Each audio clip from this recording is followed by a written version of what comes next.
Indeed.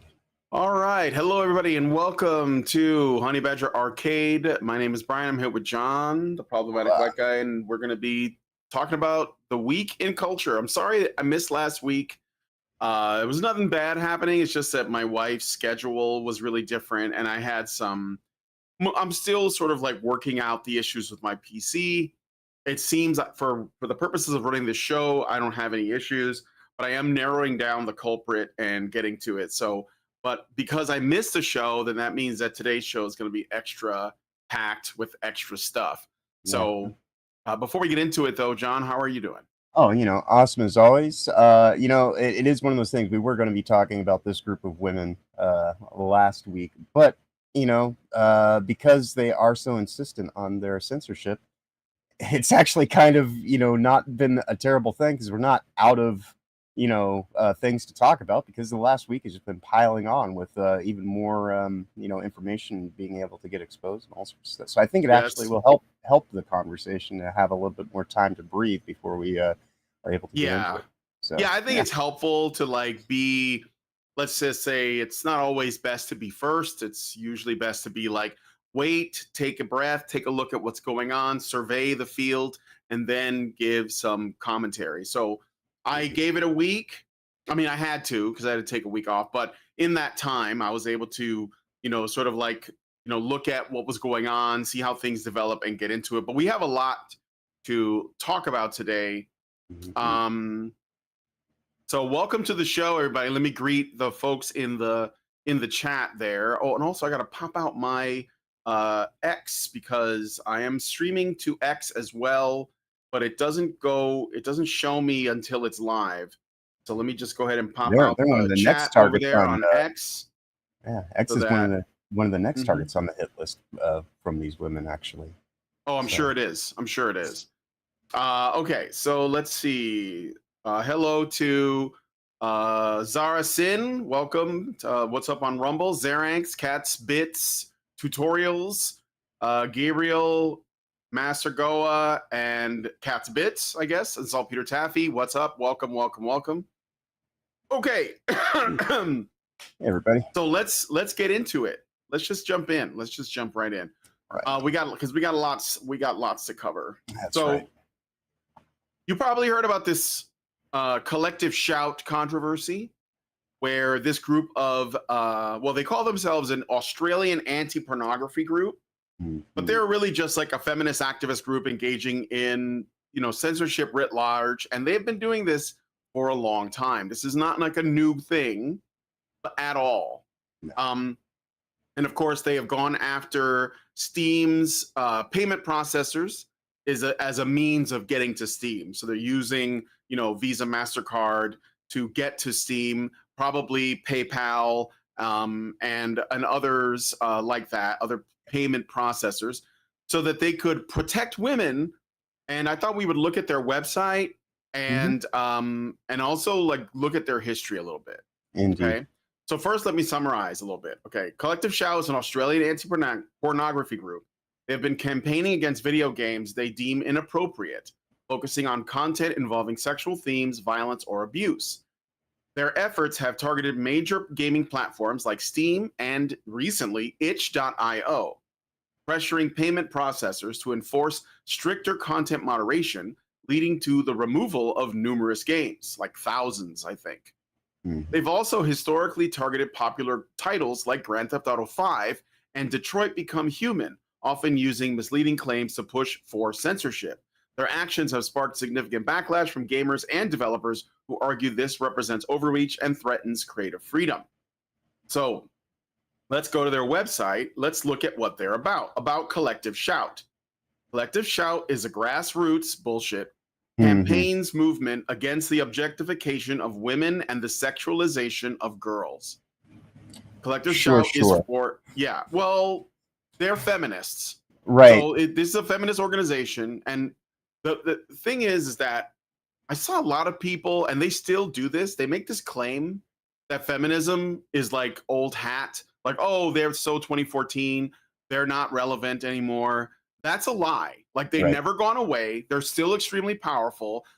Feminism has always been a government funded, astroturfed movement. Like always, it was promoted by the elites in like the 1800s. Okay, this is not like a thing that is like grassroots.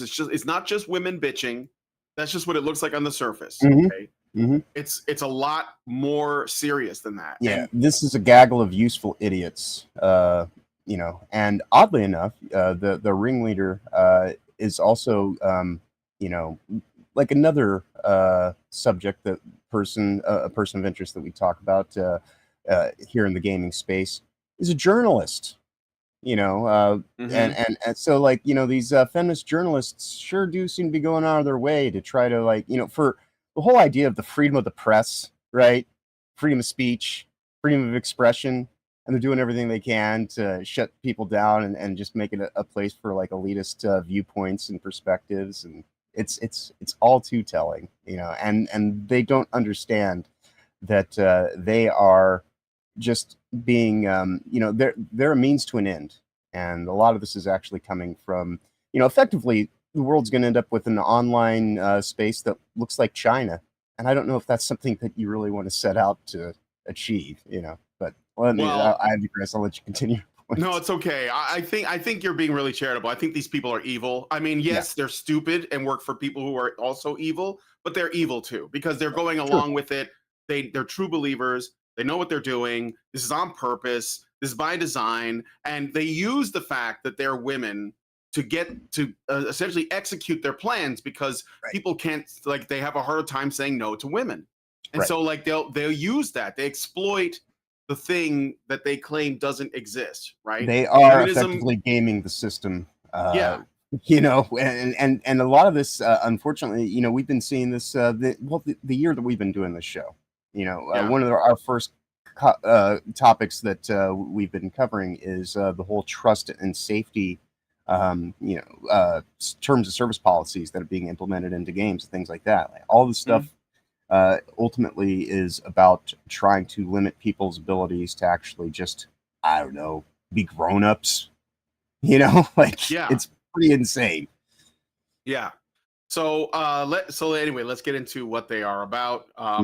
Collective Shout is for anyone concerned about the increasing pornification of culture and the way its messages have become entrenched in mainstream society, presenting distorted and dishonest ideas about women and girls, sexuality, and relationships. Since our launch in 2010, we have achieved many wins. Billboards objectifying women pulled down, sexualized children's clothing withdrawn from sale, sexually violent games banned, Andrew Tate's pimping courses removed from Spotify, and an age verification trial underway to help protect kids from exposure to porn. Last year saw a record 34 wins. This was all possible because thousands of people like you decided to speak out and take action.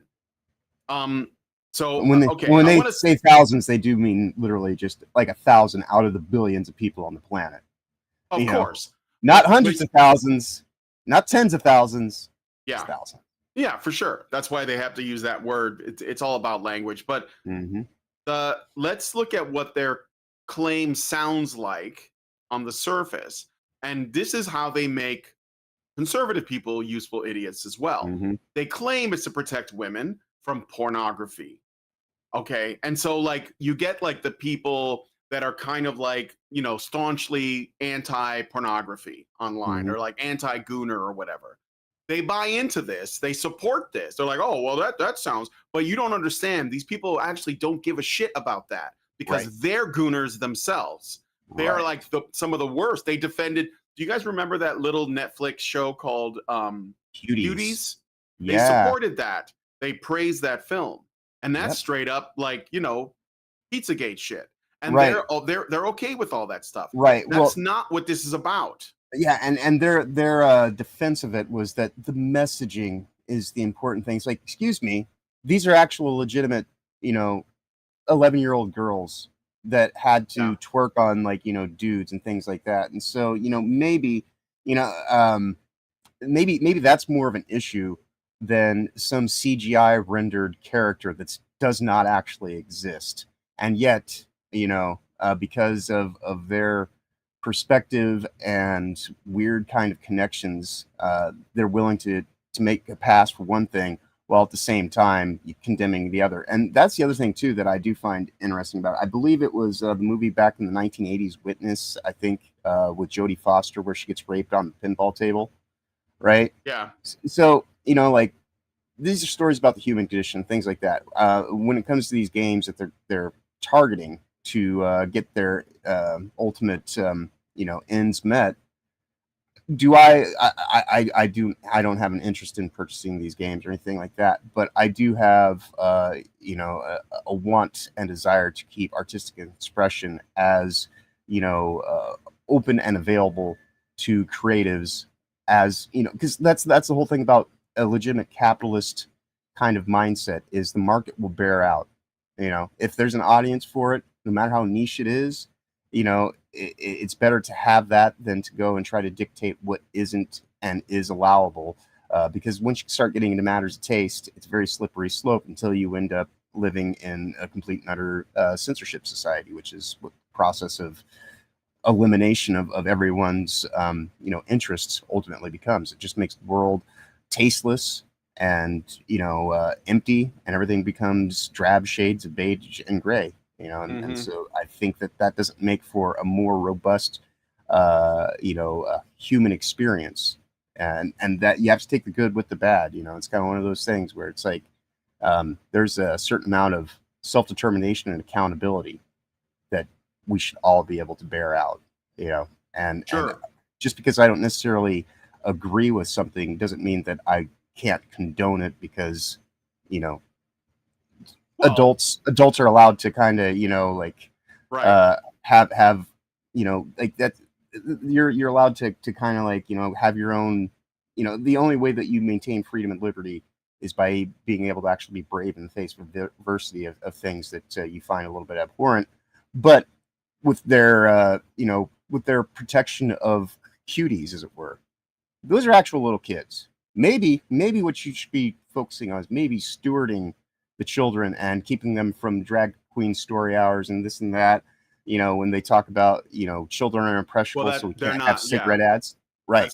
That's not an issue for them. That's kind of what I mean. And it's right, not exactly. It's not as simple as they're hypocrites, so they don't see that they're being inconsistent. No, they know, they don't care. Like, this is basically just about control. Right. And you have to just call it what it is. I got some special chat action going on. So in the vertical, I stream to vertical, right? And the reason why is because you have a chance of getting random other people that don't normally watch your content to jump in, and somebody in the vertical, and I'm not gonna make this into a big deal, but I want to acknowledge that they're in the vertical chat on their mobile device.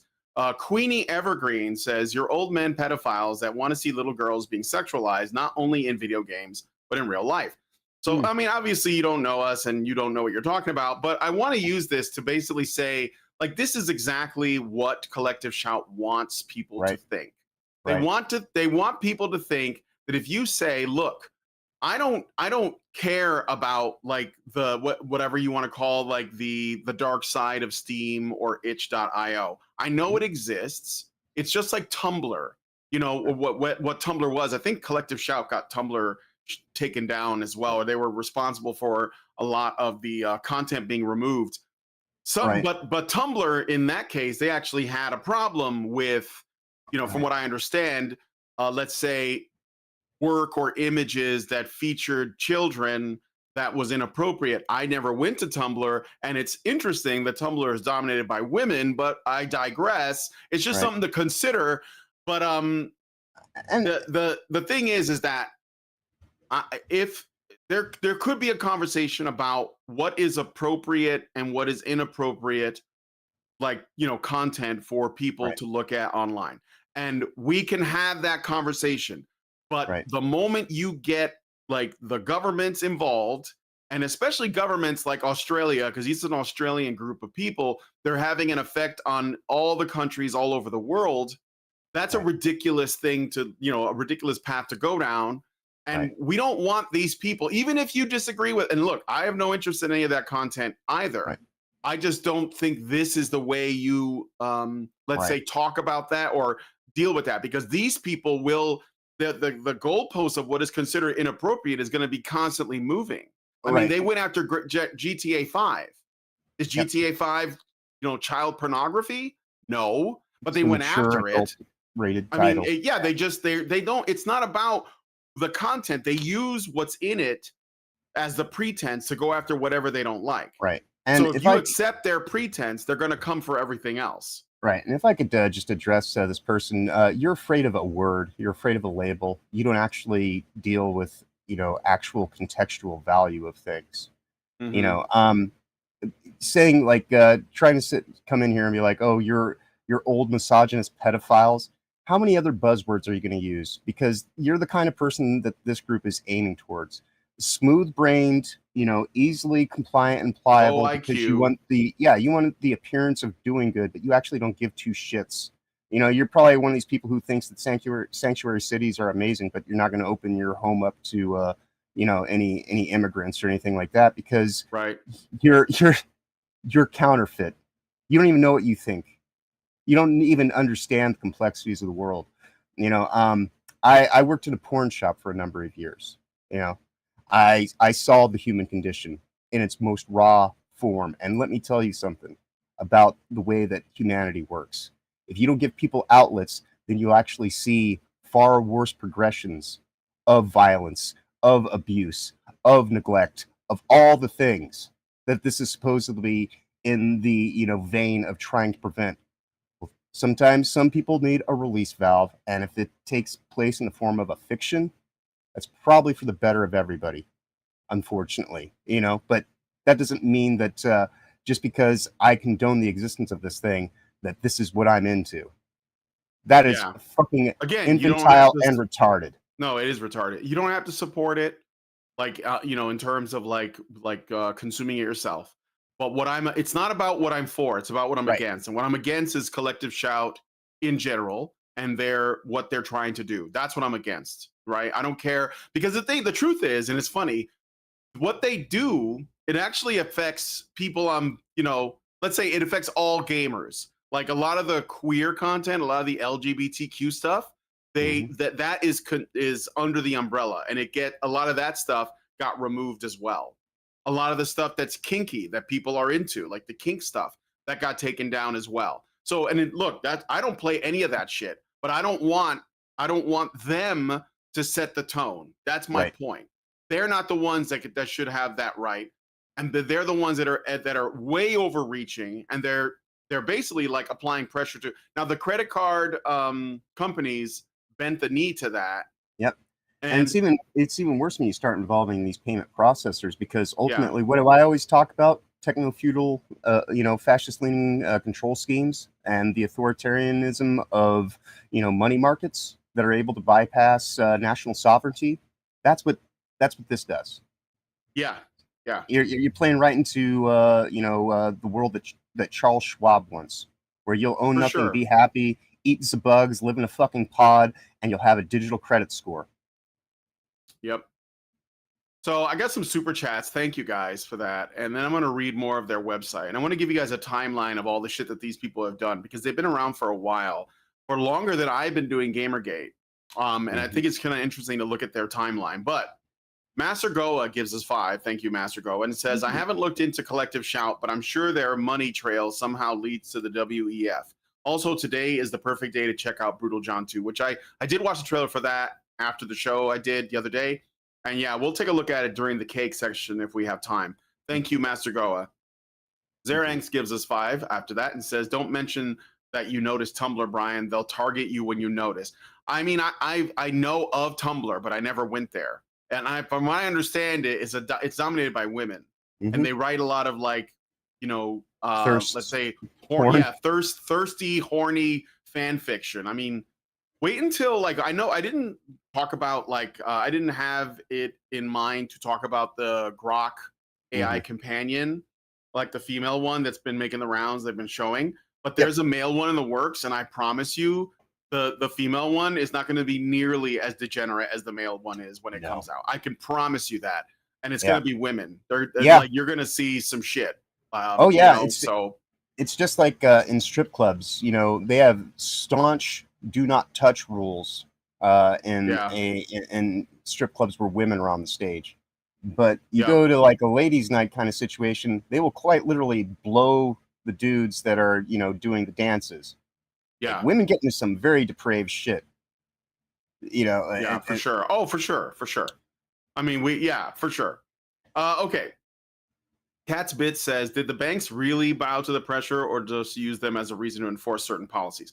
No, I mean, I think it happens. There's a pretty good chance that it works out for the banks, you know, that this is like but I think that the problem with groups like Collective Shout is not that they're being like puppet mastered. I think that they're just ideologically possessed and they're acting on their programming, and it just so happens to work out for the people who want it to work out for them. So I don't think it's like it's not necessarily the grand wokeness, conspiracy. Really. Right. No. This is not some kind of you know, shell corporation kind of situation where they're putting up a false front. This is somebody who just conveniently ideologically is aligned with their perspective and their viewpoint, and so they're able to save resources by letting you know, someone else kind of take the heat and do the thing and get them closer to their ultimate end goal. And so you know, that's kind of a problem in and of itself, because it distracts from the actual, you know, people that are perpetrating a lot of this from the top down. But that does. It reminds me. Yeah, it reminds me of something I bring up a lot is when he was Alex Jones was banned on YouTube or InfoWars, right? And when it happened, there were a lot of people that were maybe like, you know, would claim to be more moderately right wing or something. And they were like, well, he was really extreme, even though they didn't really watch his content. They would say, oh, well, he was really extreme, so maybe that's okay. It won't happen to me. And then, of course, it starts happening to everybody else. So as soon as you get like, you go to the furthest extreme of something and you say this has to be banned. And if somebody says, okay, we'll ban that thing because it is pretty extreme, then that's gone. And now you have a new extreme thing, which is slightly less extreme than the other thing. And you're like, well, now we need to ban this because this is also extreme. And it just keeps going. So that's why I'm like, no, we have to draw the line immediately. The line must be drawn here. Right, you know? Right. And that's the thing about marginalizing, you know, things that are abhorrent and that fall under that matter of taste. There will always be something new to go into the margin. And these activist groups, they don't get their win and just say, oh, all right. So it goes. They each progressive, you know, gain just gives them more ammo to try to find something else to limit and censor from adults and their discretion. Right. And this is why I mentioned that they tried to get GTA 5 banned, because that should be a really big red flag, right? You should see that and say, well, why GTA flag? There's no GTA 5. There's no porn in that. Right. I remember when it was discovered that San Andreas had like the you know, like the hot coffee. Well, it was like a thing that was taken out. That they were gonna have in there. Like they took it out, and that was still controversial, right? And that's San Andreas. That's like what, 20 years old now? Oh, Jesus Christ! Don't even answer that. Don't even. I know. It's like, that's an old. You don't want to realize exactly how old we are, but yeah, that came out. Okay, that came out in 2001. So. My point is, if they go after something as tame as GTA 5, and I would say compared to, that's why I brought up San Andreas.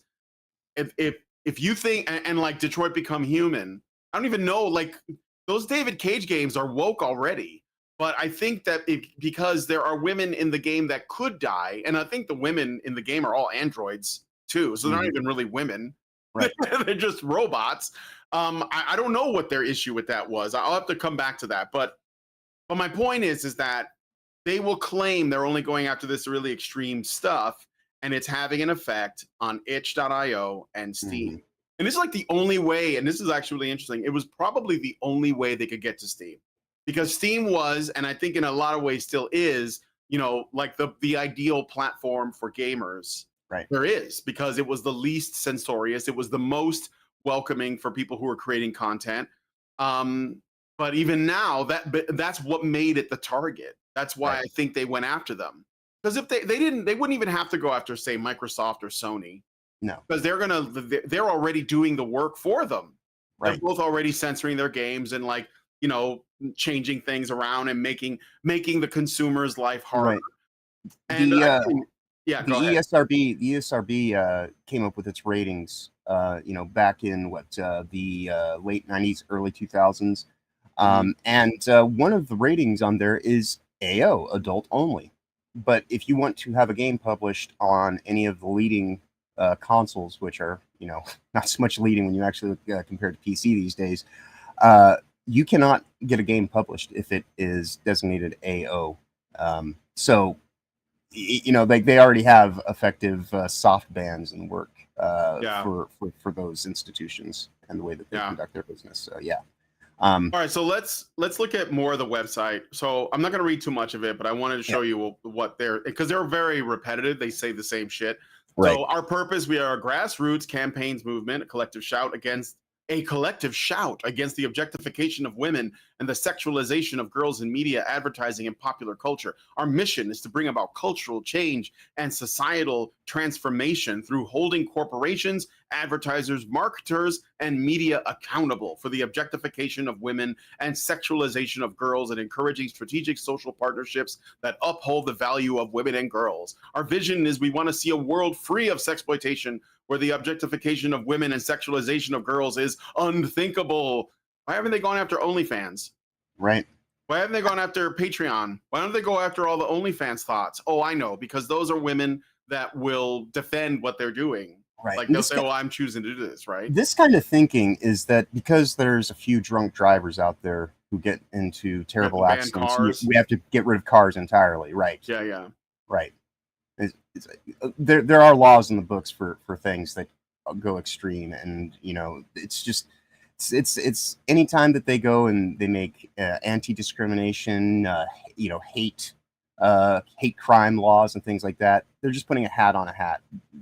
If people go and violate the actual code conduct of the law, there's already laws in place for that. Going and just putting rioters on top of it to go and say, oh, but this is even worse, and this is even more abhorrent. It's just a way to ultimately take away people's ability to actually have some level of discretion in their life, because you need somebody to do the thinking for you. This whole idea that we're going to somehow find civility through constraints and things like that. That is not how any of this works. It's just kind of like the whole idea of, if you are somebody who knows your capacity for violence, but you don't act upon it, that is the concept of actually being a gentleman, because you're not just unruly and unhinged. These women, this whole group that they have are full of a whole bunch of hypocrisy and just, very myopic viewpoints and perspectives that do not actually trust in people's abilities to actually just be able to decide for themselves. And so they feel as though it's their moral obligation to do that work for you. Yep. So who funds Collective Shout? Where do they get their money? How do they maintain themselves? Well, they would tell you that they are Australian, so that's true. They are an Australian nonprofit campaigning against the objectification of women and sexualization of girls, primarily funded, according to them, through grassroots donations and partnerships with donors and sponsors. They are a registered charity relying heavily on individual contributions, including monthly giving programs to support its campaigns, lobbying efforts, and educational outreach. NGOs. But they also partner with organizations like the National Foundation for Australian Women, which processes their tax-deductible donations, and have collaborated with platforms like Optus's Good Company for fundraising. Additionally, they encourage bequests and regular donations to fund activism, corporate accountability, and school programs. So the national organization, or the National Foundation for Australian Women, is basically like the National Organization for Women of the United States. That is likely a government organization, so not exactly grassroots. And when they have specific, apparently they keep their identities confidential, but they do have like specific large donors that give them large amounts of money. So who knows who those people are? I I'm guessing their name ends in Bergstein or Witz, but whatever. And but I mean, like, obviously these people are astroturfed, and they're not necessarily. They could be getting USAID money, but remember, it is an Australian thing, so they're probably just getting Australian government money as well as United Nations money. If, like, you know, the UN Women gives a lot of money to these kinds of causes, and yeah, so that's also possible. Yeah. And I would say that the WF definitely does factor into it, considering that their acronym stands for World Economic Forum, and that is, you know, bringing the world to heel, you know, based on, you know, business constraints. And these are not good things, you know. No. So of course they are celebrating the fact that they have gotten what they're calling rape and incest games removed. They got this rape sim game called No Mercy pulled from I think we covered it on the show. Again, you know, it's a visual novel or something, I think. Not my cup of tea, but to say that that's not like a kind of fantasy or kink that people have, especially women, by the way, that's just ridiculous. Like, what is almost every romance novel ever, if not some kind of rape fantasy? What is 50 Shades of Grey? But they're not going to ban those things, right? Because it's not about that. It's not about the thing. It's always about the revolution. The thing is never about the thing. It's always about the revolution. It's always about control. It's always about demoralization. It's always about, like, driving people to the brink so that you can have your revolution. It's about tearing everything down.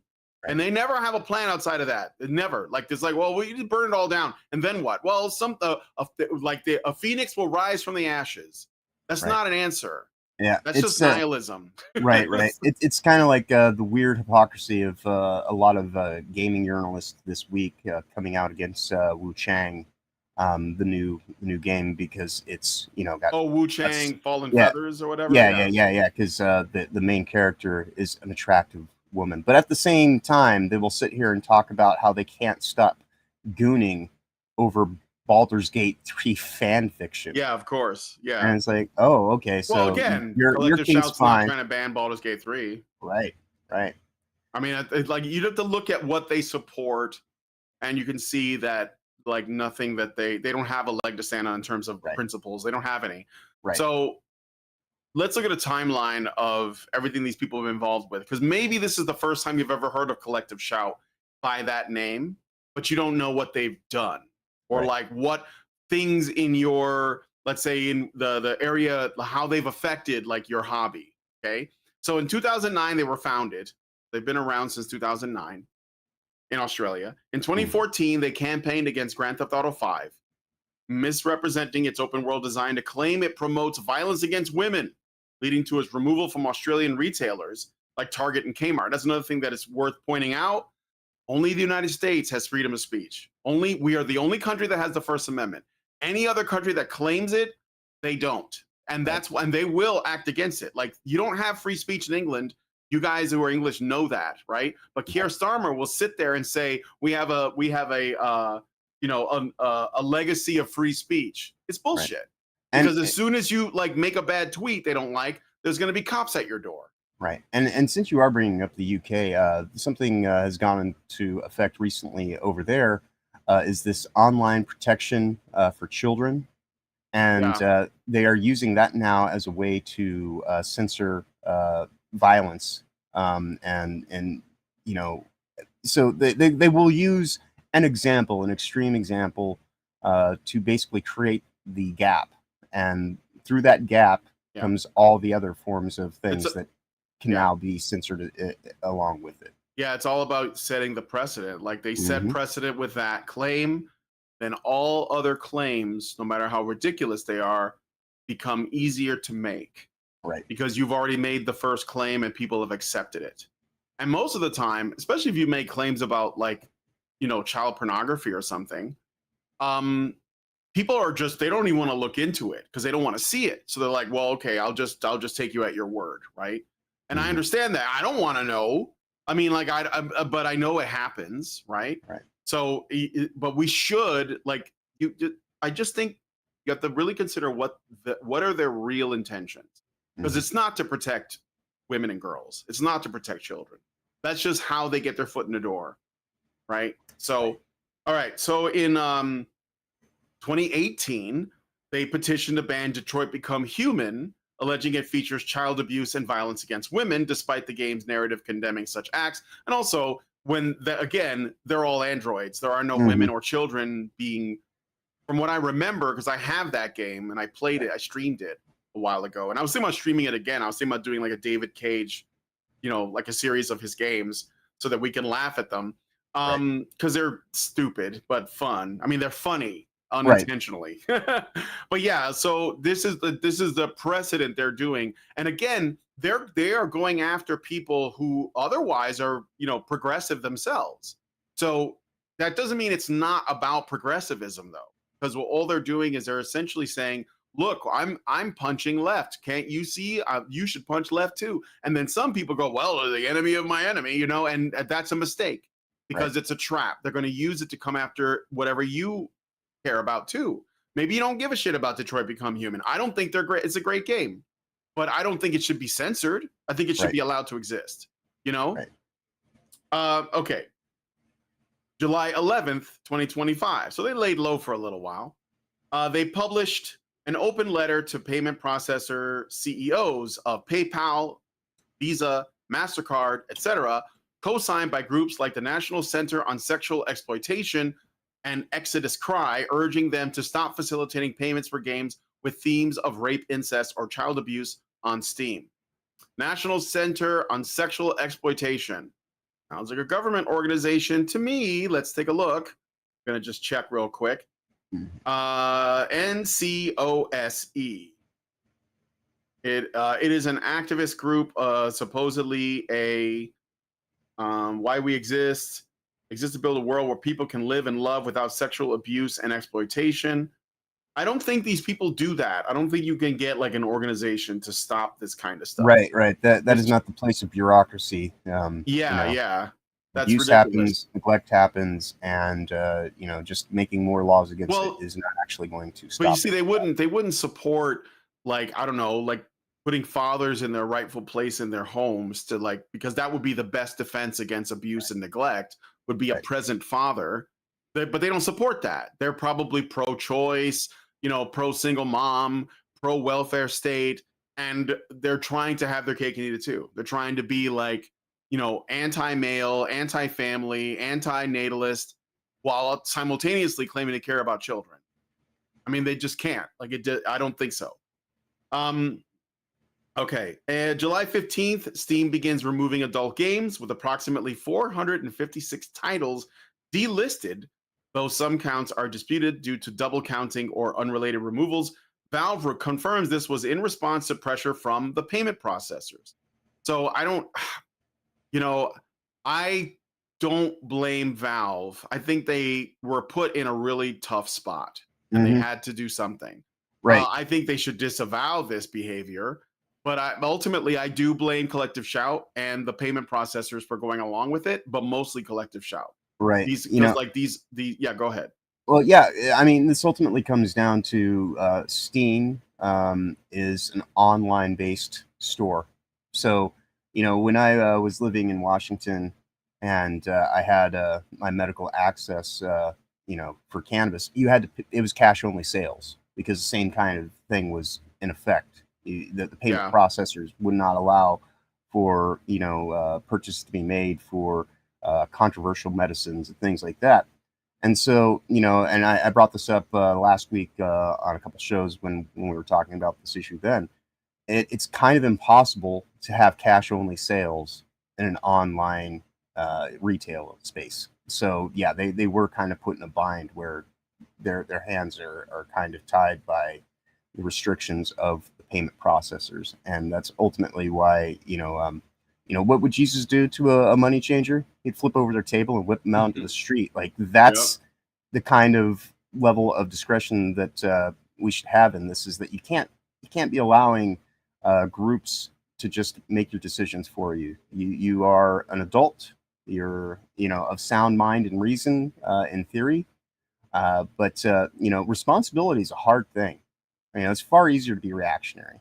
And so these reactionaries such as this that just go and lead by their emotions and trying to use colorful language and getting you to think about things in the worst terms possible are Yep. preventing people from actually being able to engage in legitimate human experience, rightly or wrongly, as it may play out. But that's on an individual account, not for, some group of well-to-dos to do those decisions for you, because ultimately it's not going to change people that are already, have those proclivities and, that abhorrent behavior.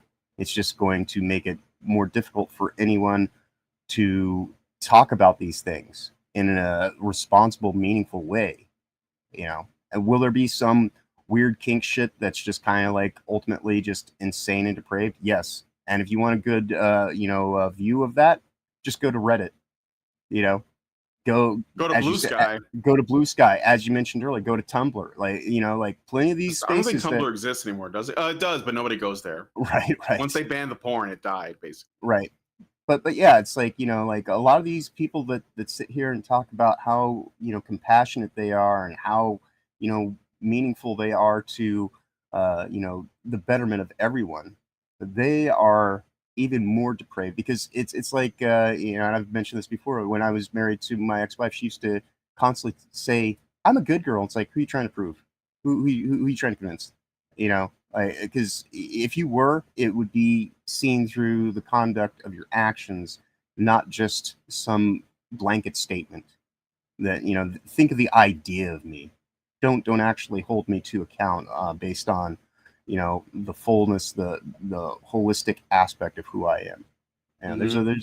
and people you know um do have failings. That is part of the whole thing. Like, there is not one amongst us who is ultimately perfect, and if you think that you can somehow find the way to do that through cavalgating people, you're effectively you're a Satanist, whether you believe it or not. That is the whole concept of free agency, and what good faith is built upon is that you will earn your eternal reward based on your conduct, your actions, your choices through life, not because you were constrained by some arbiter who's only saying go down this very narrow path and everything's all well and good. That's not how any of this works. Yeah. Yeah. And they did get Steam to add another rule to their short list of rules for Mhm. games you can develop, like what you need to pass in order to develop on their platform. And the one they added, though, is probably the worst that I've seen. It forbids, according to the last Steam rules snapshot, forbids, quote, content that may violate the rules and standards set forth by Steam's payment processors and related card networks and banks or internet network providers. So whatever the Visa, MasterCard, and PayPal don't like, basically. Right. That's ridiculous. Now, Collective Shout will say, well, it's just for the women and girls. But now you've just opened up the Pandora's box.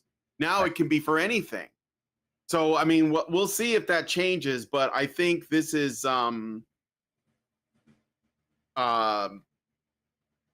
how do you do that, right? Valve doesn't say anything. They just noted that particular care should be taken with certain kinds of adult-only content. There's no elaboration at this time, and the vague wording of that is really, really troubling. Mhm. And it's I don't know what's going to happen with it. So it's just whatever the credit card companies don't like, basically. Hopefully, maybe Gabe doesn't see this. Maybe he'll react to it or say something. I looked to see if he made any statements. He hasn't said anything, but I think something has to happen here. Like, just on principle. Again, don't care about the Gooner content. Doesn't matter to me. Same thing with itch.io, by the way. They have the same problem. In fact, itch.io, if I remember correctly, a lot of the most indie, most cringe, most woke, most like LGB Gooner stuff is on there, and a lot of that's getting taken down too. So, like, the Troon furries on itch.io are going to be mad. And I think, again, in principle, like I think that shit's messed up, but I think it should be allowed to exist as long as there's not, you know, like you said, as long as it's not exploiting actual people, which it's a game. I don't know how it could.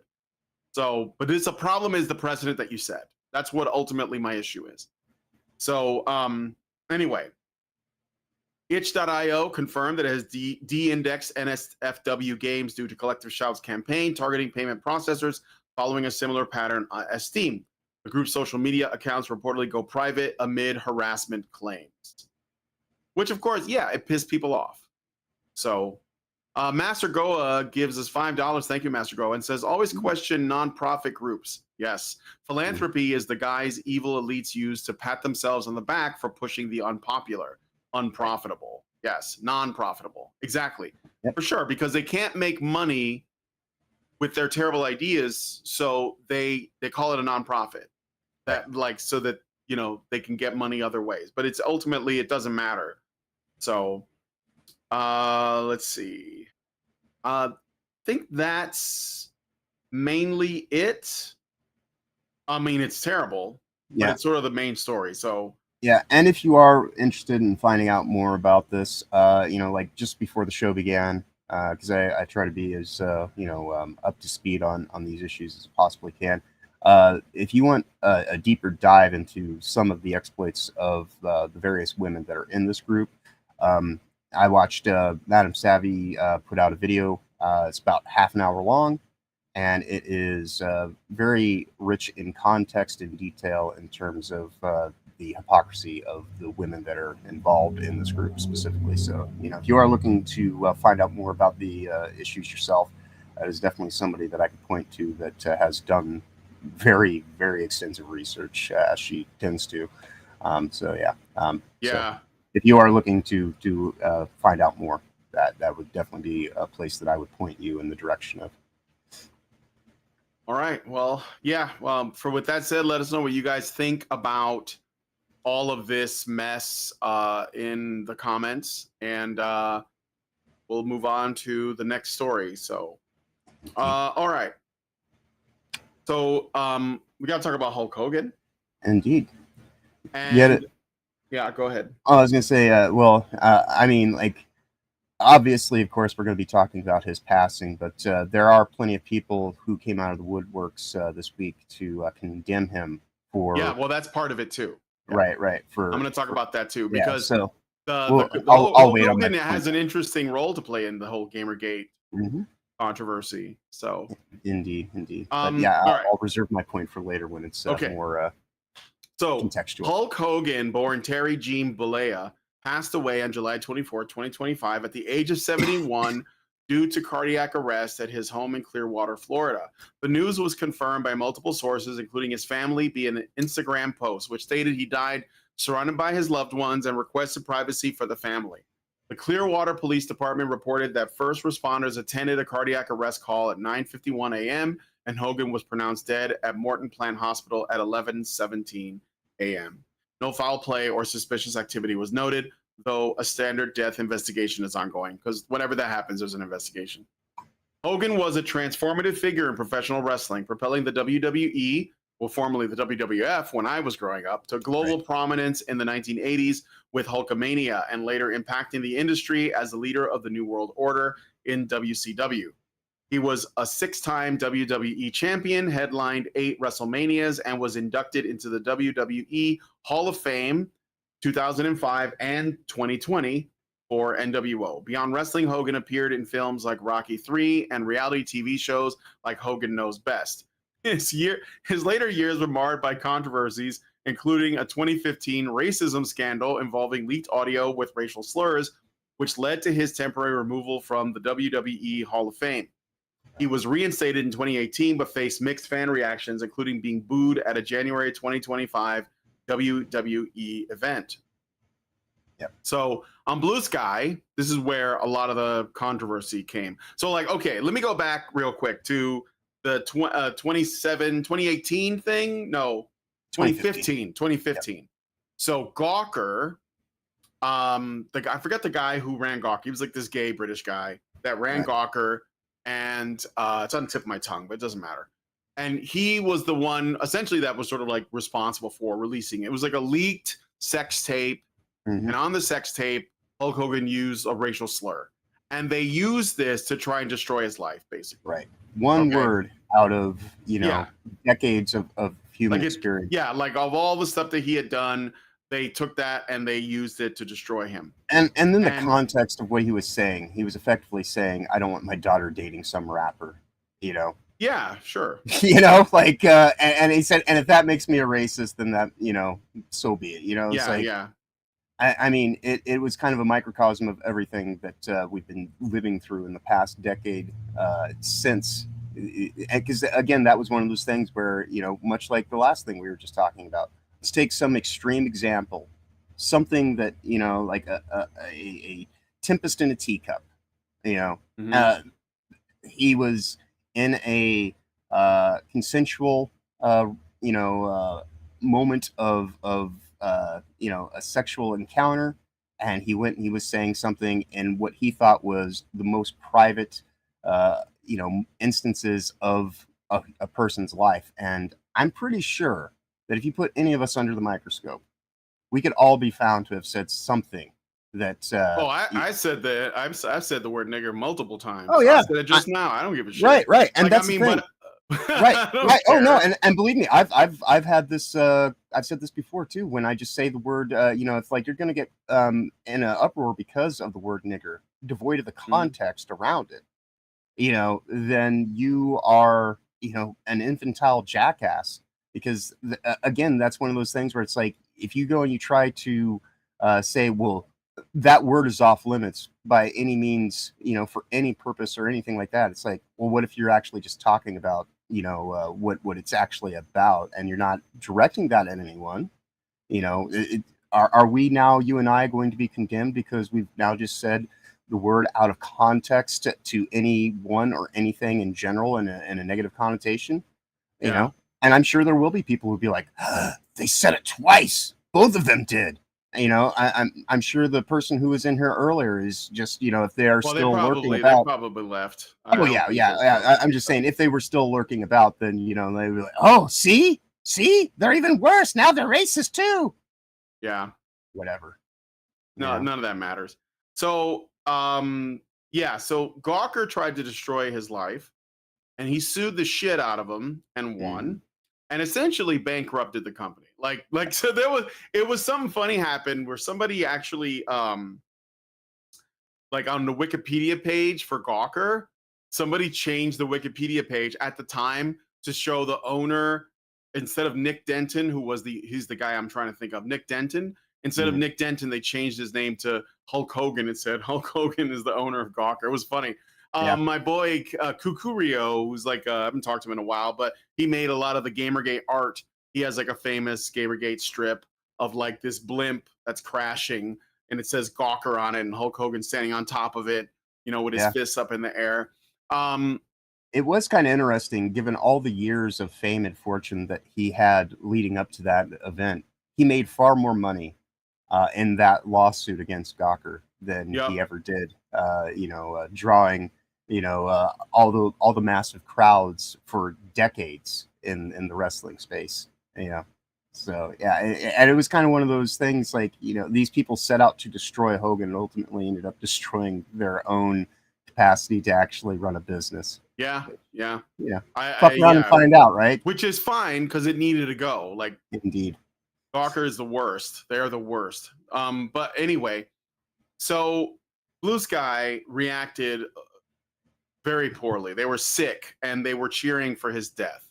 In fact, they were there were two other deaths that, well, there's multiple. A lot of people died, but like this, in terms of celebrities, it comes in like threes at least, right? But we lost Ozzy Osbourne, which I'm going to talk about a little bit later. We lost Malcolm Jamal Warner from the Cosby Show. We lost Doug Mangione, Doug Mangione, right? Horn player. There was also a woman, Julian LaFay, the guy who basically created the Elder Scrolls. Yeah, and I can't remember her name at the moment, but a singer from the 1950s. Toasties was telling me about it the other day. She Oh, also, so yeah, like it's unfortunately age does happen, and in the last 5 years, with certain things that have happened due to medical procedures and whatnot, and changing the definitions of things. Unfortunately, mm-hmm. we're only seeing really, the beginning of a wide scale die off in the world at large. Yeah. And the people on Blue Sky, though, were, before he died, there were people on Blue Sky saying that they were hoping he would be the third death because, there's like I said, there's this meme that when celebrities start dying, it's like in threes. And people were on there saying, I hope Hogan is next. And when he did die, they were all celebrating his death. And they were like saying, oh, can we just like add more names to the list? These people want you dead because you disagree with them. Right. Like that's the left. And This yet is why, they will call you fascists. They will call yes, you racist. They will call you all well, these things, they're communists. But right. this is the thing. Like, this is why I get so frustrated when I talk about this stuff about the left and people are trying to like do this thing where they're trying to like balance it out. Like, well, maybe the left has some points. It's like, no, they don't. Like, there are people having a serious conversation. Like, say there's a line, okay? And you have a line, and this is the line of all conversations happening, and there are people having a serious conversation here, and the left is over here calling for Right. death and screaming and like drinking bleach or whatever it is they do when they get frustrated. They're jerking off and choking themselves the same. These people over here, they're not worth having a conversation with because they're not living in reality. They think they're women when they're men. They think they're men when they're women. They think they can just like just change language and mean it and think it means something. They think they're their own gods. They think they're the main character in their own story. They're completely delusional and they want other people to die. I don't want to talk to these people. They're not worth it. I want to talk to these people. I don't care if there's people in this range that I disagree with, that we may have People like that you can fundamentally actually different have values, but I with. can talk to them. Right. These people I can't talk to. Blue Sky is over here. Okay. Right. This is Keith Olbermann. Okay. This is like all of the elites in Hollywood that are completely disconnected from reality. They're over here. Stephen okay. I don't want to Colbert. talk to them. They're not worth it. I want to talk to these. And Right. so that's what that is. Right. And since we are mentioning Gawker and elitist feminist journalists, Alyssa has said the quiet part out loud. She did? Yesterday she was saying that she wants re-education camps for people to be able to use the internet. Oh, of course. Right. So saying basically that you should have your rights, your freedoms, your liberties stripped away unless you understand media literacy and all the other stupid fucking bullshit she's on about. And it's like, again, this comes down to matters of personal taste and discretion, and then some moral arbiter, who's going to use crazy ass,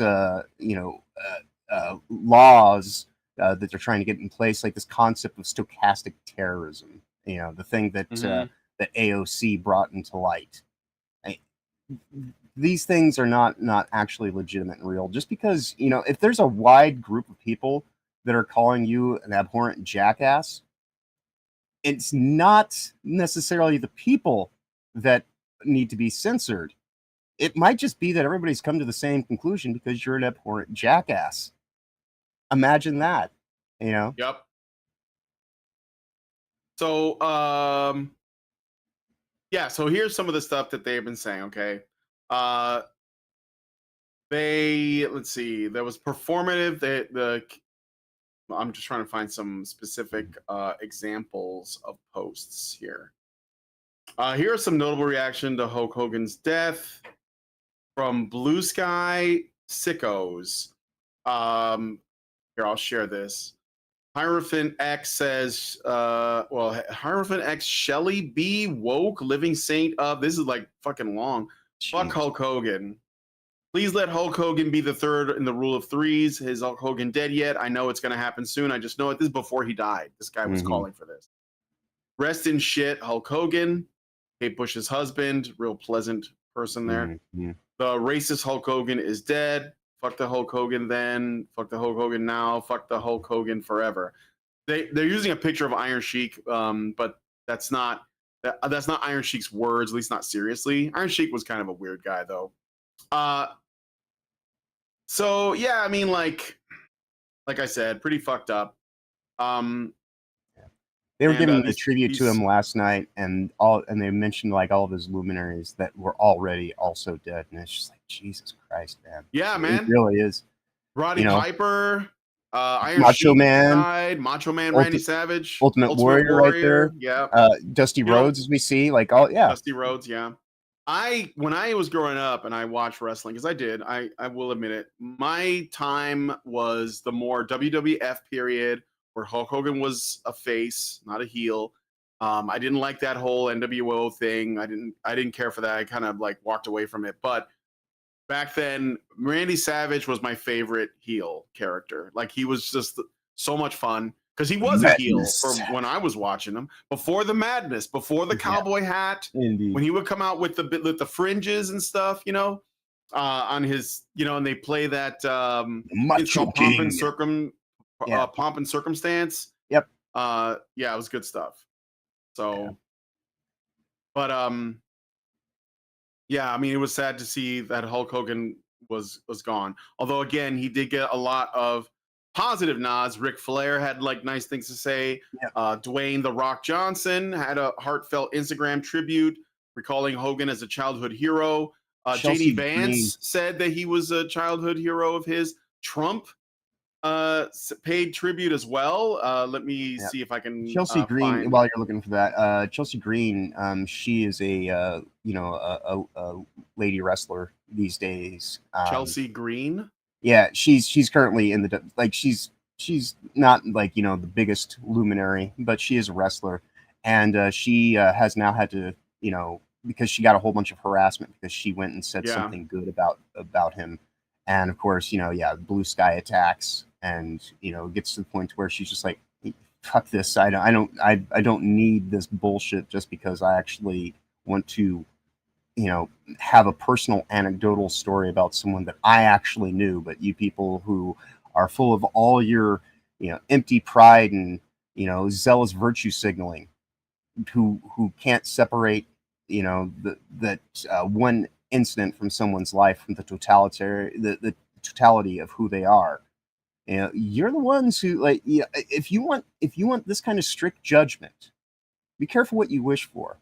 And that's the thing. All these coexist people, if they're put under the microscope, and they're held to the standards that they try to dictate upon other people, it falls all apart. And then they're like, "How did this happen?" It's like, because you're a fucking retard and you don't actually think beyond 5 minutes forward or behind your current state of, reaction. Okay, so I did find some stuff. So here's Trump said, "We lost a great friend today, the Hulkster. Hulk Hogan was MAGA all the way, strong, tough, smart, but with the biggest heart. He gave an absolutely electric speech at the Republican National Convention. That was one of the highlights of the entire week. He entertained fans from all over the world, and the cultural impact he had was massive. To his wife, Sky, and family, we give our warmest, best wishes and love. Hulk Hogan will be greatly missed." And of course, Trump was really big into wrestling too. If you guys remember, he did He's in the WWE Hall of Fame himself. He did. And Hulk Hogan, for most of his life, he was never political. He never made any claims about whatever his politics was. Because he was focused on, he didn't want to divide the audience. He didn't want to people to be against him for that or whatever. He just did his job, played his character. And when he was a face, he was telling kids what was the thing he was always telling? Say your prayers, eat your vitamins, Yeah. Yeah. So it was constantly, he was John Cena before John Cena. For sure, way before. Yeah, well, John Cena sold out to the Chinese, so true enough. True, very, very, very true. But what I'm saying is John Cena, not the man. John Cena, the character. It's a little bit more difficult with Cena. I haven't seen his wrestling name is his actual name, whereas Terry Bollea, is a man, and Hulk Hogan's the character. But yeah, Hulk Hogan as a face, extolled the virtues of, making good decisions and trying to actually basically, he build was trying. yourself He was up. a positive influence. Like he wasn't even a great wrestler. He was just really charismatic. Right. Like that's the thing. Like he wasn't like the kind of guy that you went to see the skills that they had. Like guys like Bret Hart or Shawn Michaels that could like jump around and fly everywhere, or Rey Mysterio. He wasn't that guy. But he had such charisma that people will just, like it was just he was a magnet for that. And yeah, he was good friends with Sylvester Stallone too, and Mr. T.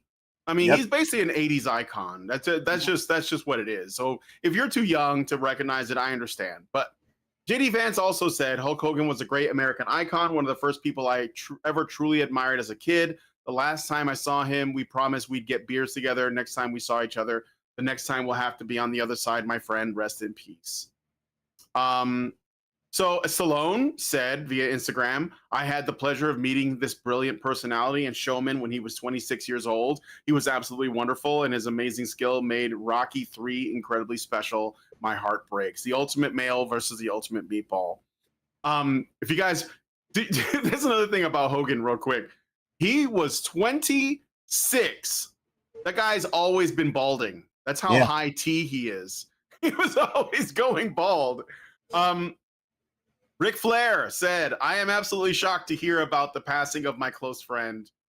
Hulk has been by my side since we started in the wrestling business, an incredible athlete, talent, friend, and father. Our friendship has meant the world to me. Woo! I just had to throw that in. He didn't say that, but I just said that. I mean, it is Ric Flair.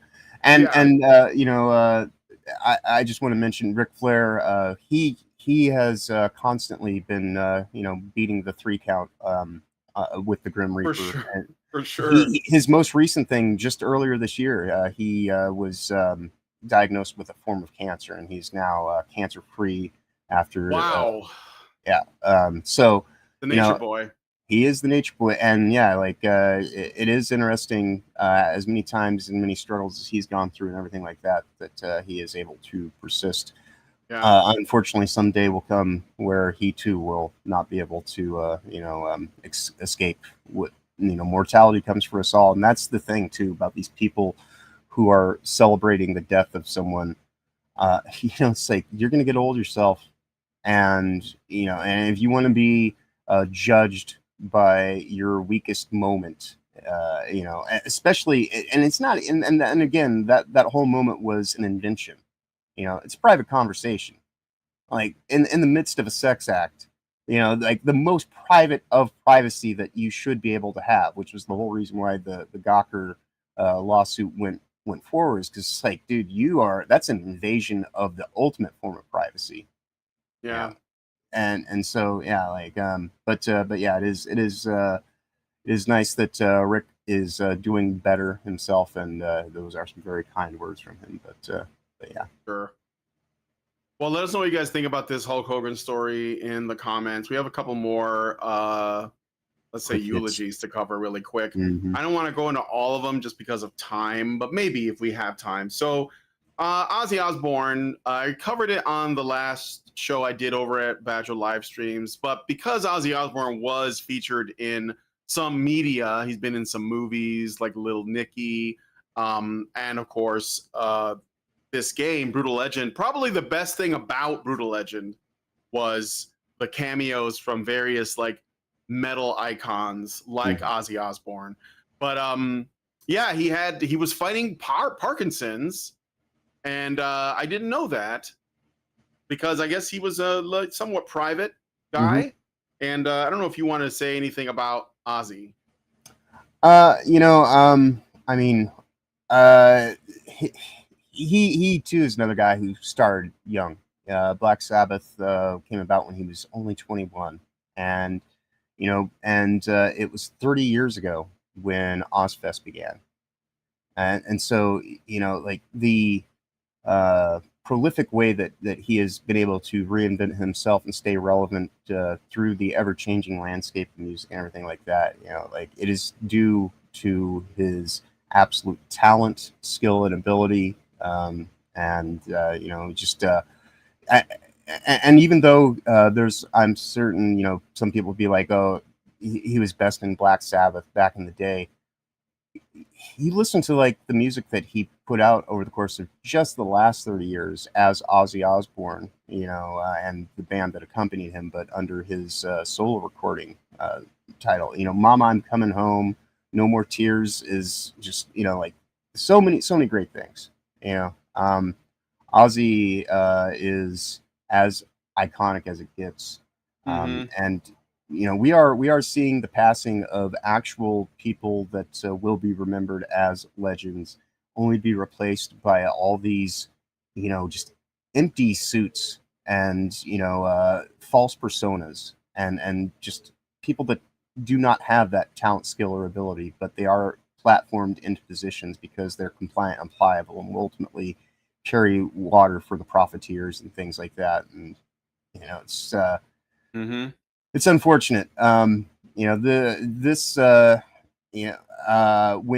When David Bowie passed away, that one really fucking sucked. That hit hard. I covered that one, and Lemmy too. Right, Lemmy from Lemmy as well. Motorhead. Motorhead. Tom Petty, another Tom Petty. undeniable. Just there's no one who could ever be Tom. Like there's no one you could try to emulate him, you could try to copy, you could try to mimic it, but nobody will ever be Tom Petty. And same thing for Ozzy. And even if you don't like Ozzy, if there's someone out there who would actually make that bold claim, it's like I'm sure that a lot of the bands that you listen to. I think that there's a pretty good chance that there's a song that you like that you didn't know he did. Right. Or that he influenced the person who made the music. So yeah, it's always one of those things where it's like, Ozzy, the Black Sabbath essentially, the Razor Fist made this claim, and I think he's right. They essentially created heavy metal. Like they made heavy metal what it is. Right. Like even if they were just the pioneers of that. So everything that comes after that has, to some degree, they have to thank them, or like revere them. Black Sabbath was unique for its time. It may seem, trite compared to Judas Priest and Iron Maiden and Megadeth and all these other bands that followed, Metallica, but Black Sabbath they were the guys that opened the door for that, in my opinion. Indeed. Yeah, no, totally on point with that. Yeah. So I got a Xeranx gave us 10. Thank you, Xeranx. And he says, is it bad for me to notice that Joan Rivers and Hulk Hogan both appear to stand in opposition to members of a particular party itself and pass on during a medical procedure?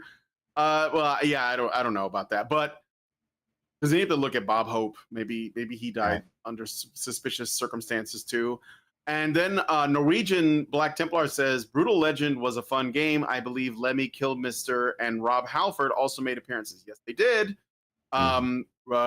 Lemmy, they were like the game, because I was actually thinking about streaming it because I do own it. And for a while, I don't know if you guys know, but the game was on sale.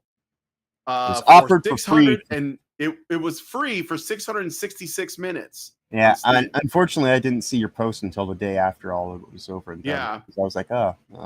Sadly, I already own it, so I missed it. By the time I learned about it, right, I had missed it as well. But you're talking about a 4 hour, or actually, hold on, 6 hours. So it'd be what, 7 hours and 6 minutes, 666 something minutes, like that. Yeah, 11 hours, I guess. 600. Yeah, I don't know. And a certain number of minutes. Yeah.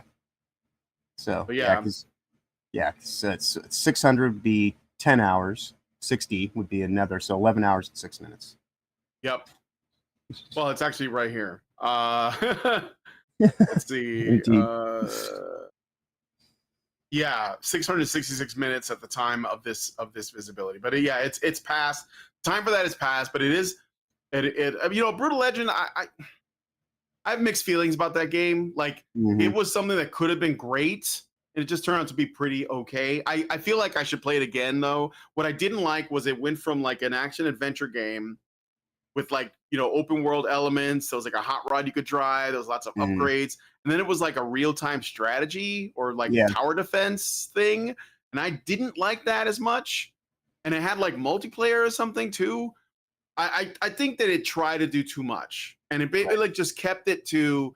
I liked it if it was more like let's say Elden Ring, but everything is metal. I would play Right. the shit out of that. Right. Or You know? or Full Throttle back in the day. You know, Yeah, like yeah, yeah. Well, Full Throttle is like a story, right. game, right? That But was an yeah, action. pretty good. Yeah, Point yeah. and click. Yep. All right. So anyway, that was Ozzy Osbourne. Let me know what you guys think about that one in the comments. If you're a Black Sabbath fan or when Ozzy went solo, let me know what your favorite, like a favorite song of yours, or maybe one that is underrated. All right. Next we have the passing of Julian Lefay, a little bit less, let's say, dramatic, but nevertheless very important to gamers. So Julian Lefay, known as the father of Elder Scrolls, passed away on July 22nd, 2025 at the age of 59 after a long battle with terminal cancer. Lefay was a pivotal figure at Bethesda Softworks, joining in 1987 and serving as chief engineer. He directed and programmed seminal titles like The Elder Scrolls Arena, Daggerfall, and Battlespire, laying the foundation for open world RPGs. His influence is so insignificant that the in-game deity Julianos was named after him. After leaving Bethesda in 1998, he co-founded Onslaught Games in 2019 to develop The Wayward Realms, a spiritual successor to Daggerfall. On July 17, 2025, it's Once Lost, not Onslaught. I'm sorry, Once Lost announced LaFay stepped back from development to spend his final days with family. His death was confirmed days later, prompting tributes from Bethesda, Todd Howard, and fans worldwide who celebrated his visionary impact on gaming. Once Lost Games vowed to continue the Wayward Realms per LaFay's vision. So, I don't know what do you guys think about that? I God of War, mean, but metal would also work. That's kind of how it felt. right. Yeah, no, I mean, I'm not the world's biggest fan of Elder Scrolls, but I did play Oblivion back in the day, and I played a little bit of Morrowind as well. But yeah, you cannot discount. Is what we were just talking about with Ozzy kind of being foundational to these Yeah. things that other people now kind of take for granted. There were people behind that. It's like. Yeah, I mean, he effectively created the sandbox RPG Right. genre. Right. Yeah. So, No, it is a loss that there are people that right now that are making games that wouldn't be making games probably if it weren't for his his time and effort and creativity back when it was much more difficult to do. yep.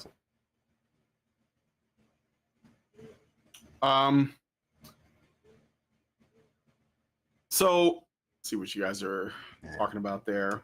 Yes, it has been a rough Skyrim week was on great fun, the but I'd passing of rather people. but it did water down a lot of the RPG elements of the earlier games. Was this guy involved with Skyrim? I don't think he was. Maybe I'm wrong. I don't believe at that point in time. I think they're just mentioning it because the lineage. Yeah. Oblivion is one of my most formative experiences. Top 10 games of all time. Saltpeter Taffy. Master Goa says Revolution X is the only music game worth a damn. Is that the one with Aerosmith, the shooter made by Midway? It was like a rail shooter, right? I mean, I never played it, but it was the loudest game in the arcades. Whenever I go to the arcades, Revolution X was the loudest. Music is a weapon. It was the loudest game in the arcades. But I didn't play that because I didn't have a lot of money, so I wanted my quarters to go a long way. So I'd play the fighting games because I could stay on the machine for a while. All right. Those rail shooters, except for Time Crisis, I was very bad at them. I got a really bad experience with this one game. You guys might remember it was by Konami. It was in the arcades. It was called Operation Wolf. And the first level was totally doable. The second level, you would get murdered. Dude. It was like it was intended to take your money away. Operation Wolf, man. I remember Operation Wolf, yes. 1980s.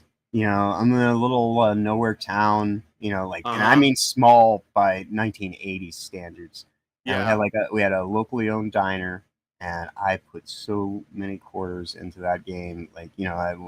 After school, or staying the weekend at my grandma's house. Oh, dude, Operation Wolf, force feedback in the control. Like you got like an M16 and actually it looked like an Uzi for the control joystick and on rail shoot. Oh god, yeah, Operation Wolf. That is some nostalgia bait right there. That is definitely that is a slice of 1980s Americana right there. Yeah, such a great game. Yeah, for sure. Let's see. Master Goa says Operation Wolf was a classic. Yeah, taking your money away. But I did try to beat it, and then I think I got PTSD from it, and they said I'm not playing any more rail shooters until they came out with Time Crisis. And I was like, oh, I can take cover in this game. I'm gonna. Play it. I played that one. I even bought the home version of Time Crisis, and Time Crisis 2 as well. Those games are weird but great. I love them. Okay, so I want to talk about Pedro Pascal. Oof. And because everyone's talking about Pedro Pascal, and it's weird, like what people don't seem to get about what's going on with that.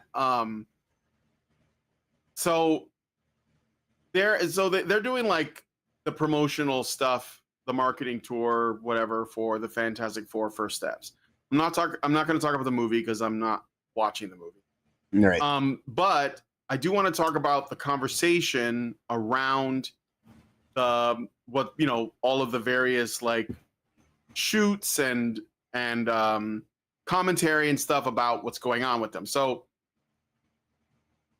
there is a so Pedro Pascal has been making appearances with Vanessa Kirby, his co-star, and there's a lot of like hand holding, and I can find some clips if you guys want. Let me see if I can find some clips of him with Vanessa Kirby like doing weird shit.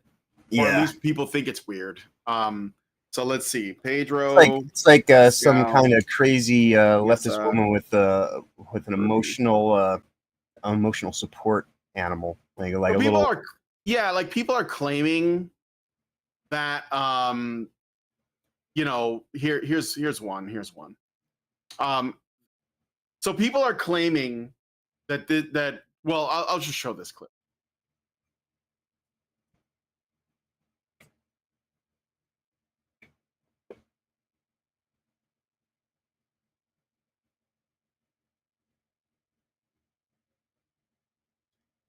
Now, you notice like when they're standing, they're roughly the same height, but like when seated, like this. She's got a longer torso than him, I guess. I guess it's either that.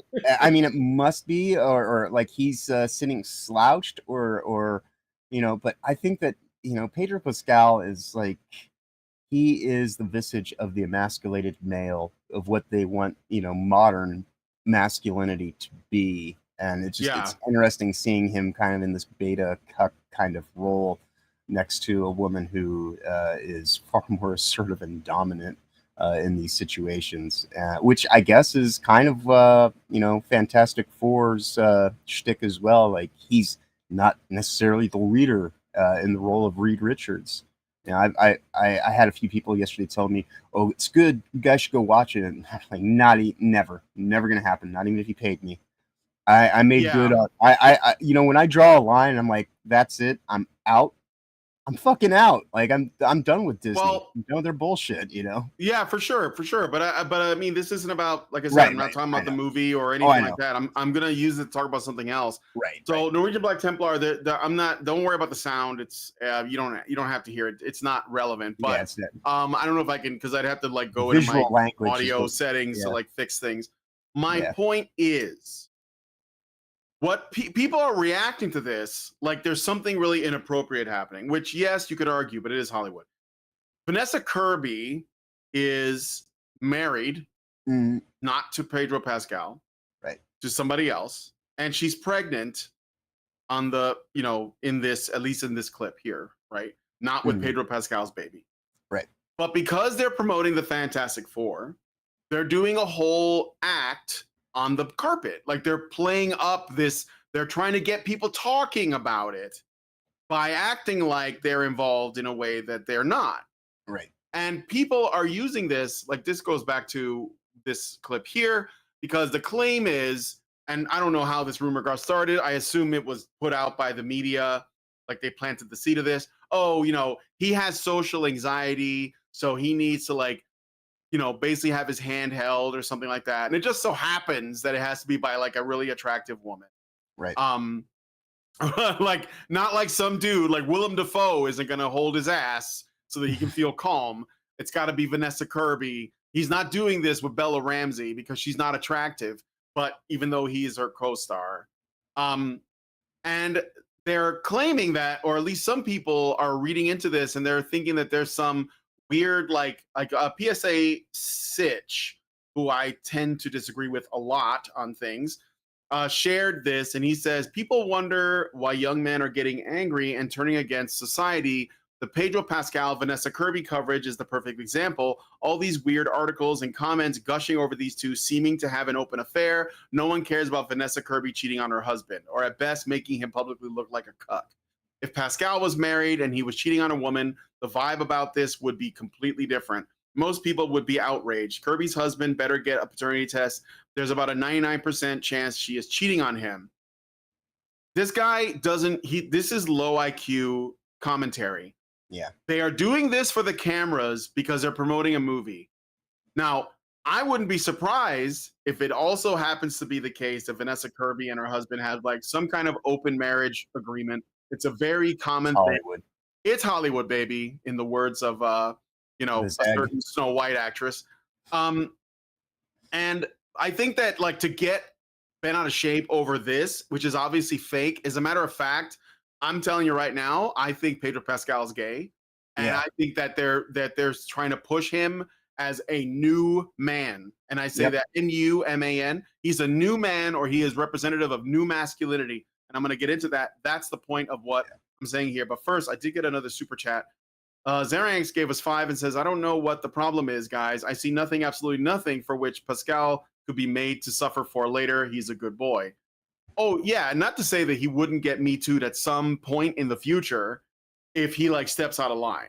But I don't think that he's interested in her sexually. No, there was I was on I was hanging out with Stupinzo one night, and he had shown a video clip of some guy in a movie theater that Pedro Pascal and his gentleman friend, I guess, for lack of a better term, were walking past, and Pedro is referring to himself as being a bitch, and very like effeminate, and it was all to tell it, because Pedro's not there. Like, this is not in front of a camera for marketing purposes or anything like that. This was just kind of a slice of life kind of moment. And yeah, he certainly kind of seems to be more interested in the company of men than women.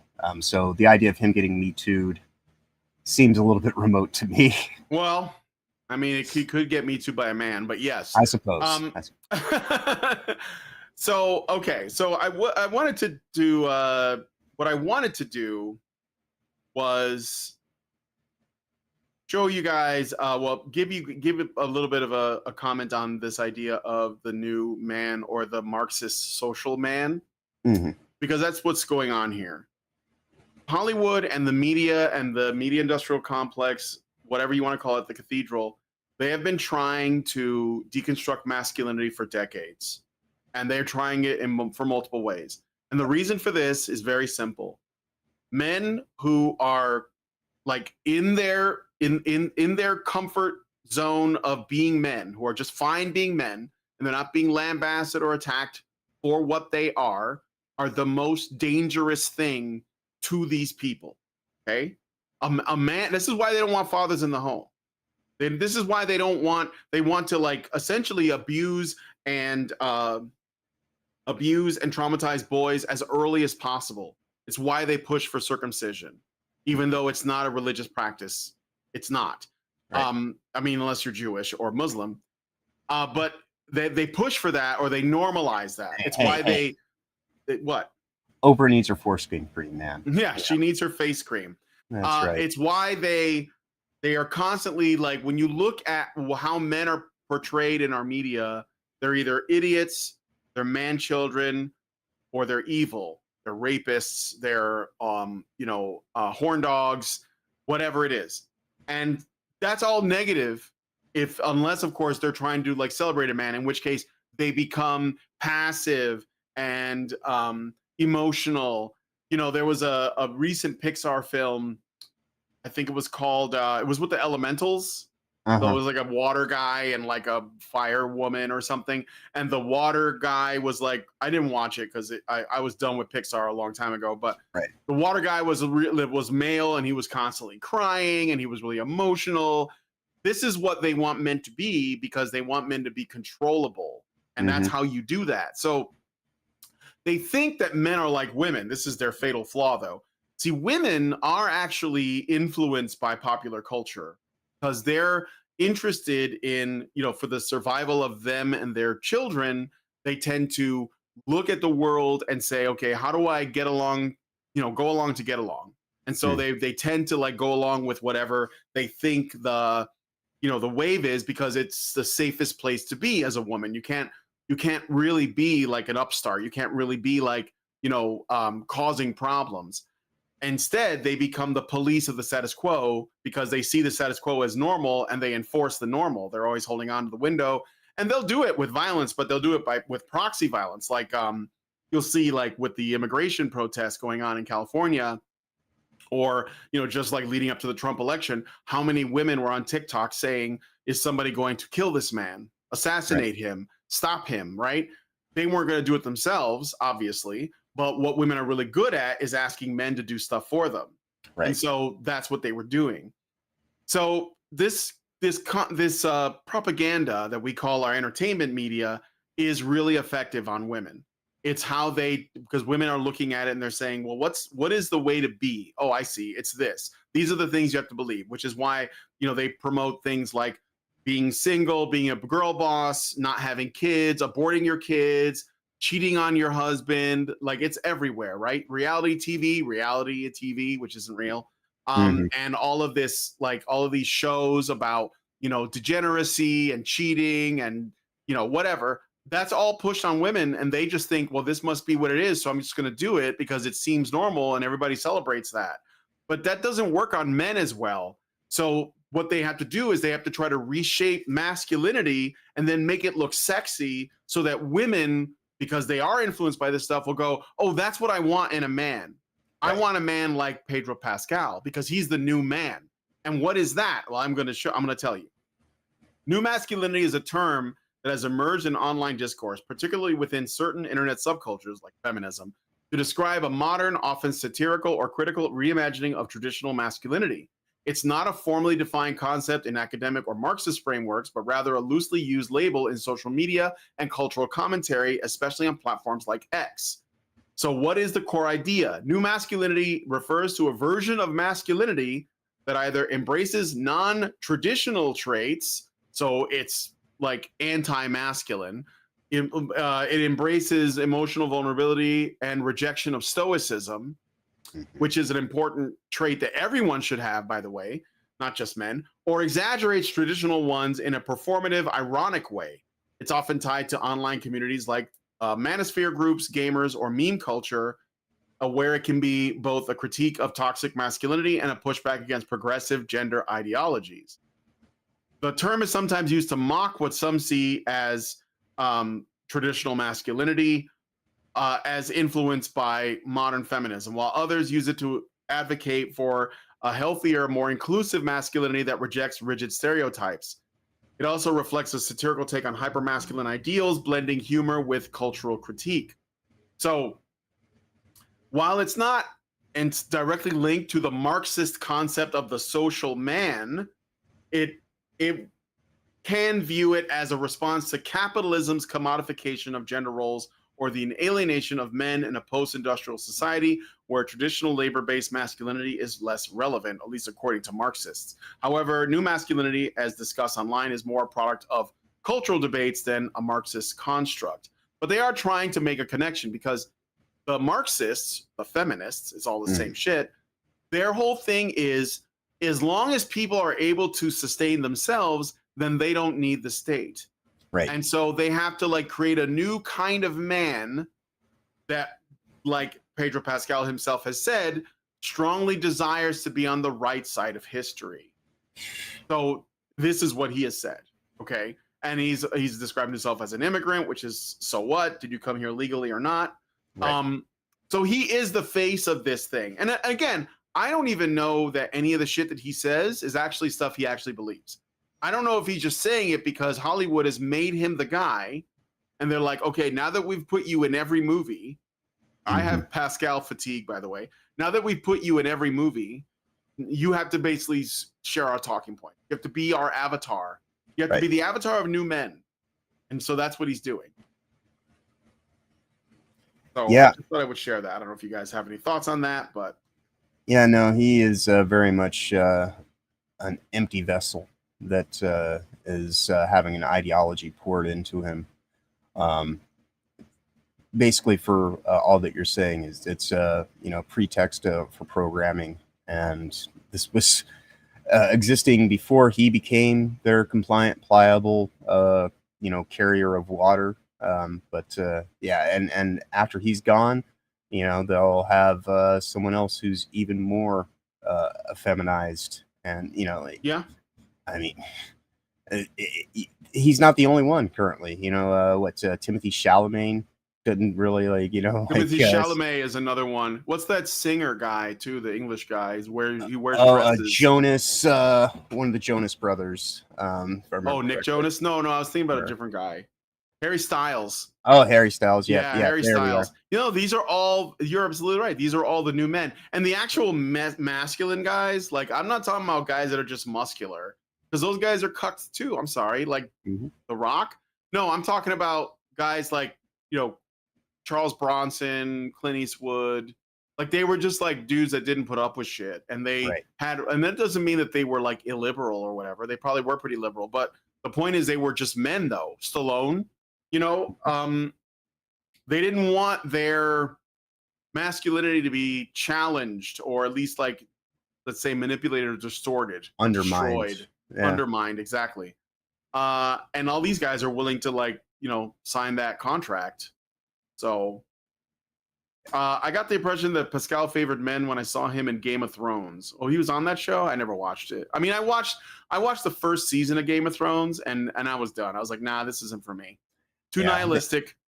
I think I saw about 10 minutes, and I was just like, yeah, no, it's a little too much, little bit too heavy on the, dicks are everywhere. Right. This is evidently fantasy porn for women. I'll stick to Lord of the Rings. I'm good. Yeah, I'm with you. So, okay, the last thing I wanted to share, because this is like where I think how the propaganda is working. So this is Rachel, some random chick on X, and she's sharing pictures of Pedro Pascal and David Cornsweet from the Superman movie. And they're basically doing, like I said, they're doing the press tour for their respective films, Fantastic Four and Superman. And they're with their co-stars or their romantic love interests in the movie, and they're being really like touchy-feely and shit like that to make it look like there's something there, when again, these are actors, they're professional liars. That's what they do for a living, and people buy into it. And so she's saying, still thinking about how lucky we got that David Cornsweet and Rachel Brosnahan are Clark and Lois, and Pedro Pascal and Vanessa Kirby are Reed and Sue, and we get content like this, literally the embodiment of their characters. They are lying to you to sell tickets. It's marketing. Real. Yes, fool. This is marketing.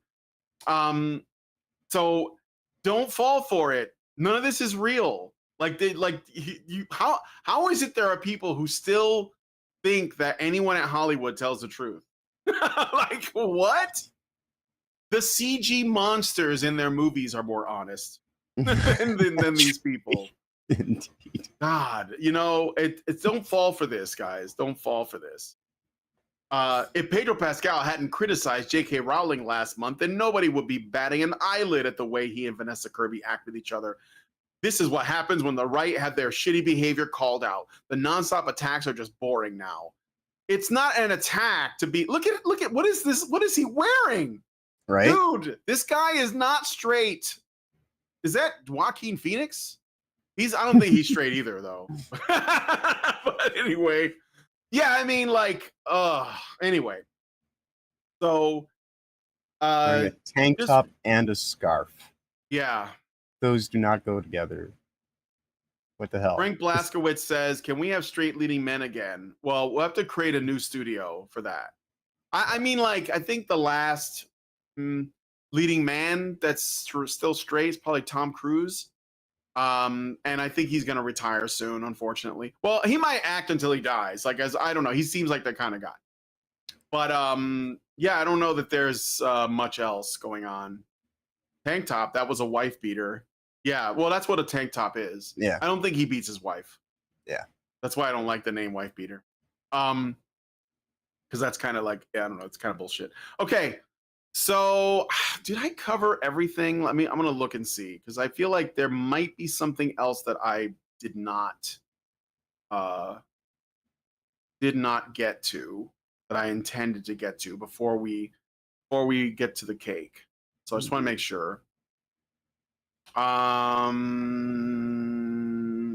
I think that's it. Okay, so let's do some cake. So I was being asked by Master Goa earlier in the stream, wanted me to look at, why am I forgetting the name of the game now? But I'm gonna go dig it up. I'm gonna have to just drop in the comments again, and I know, I'm sure it'll pop it in. It was like Angry John or something like that, but I can't remember the name of it. Me?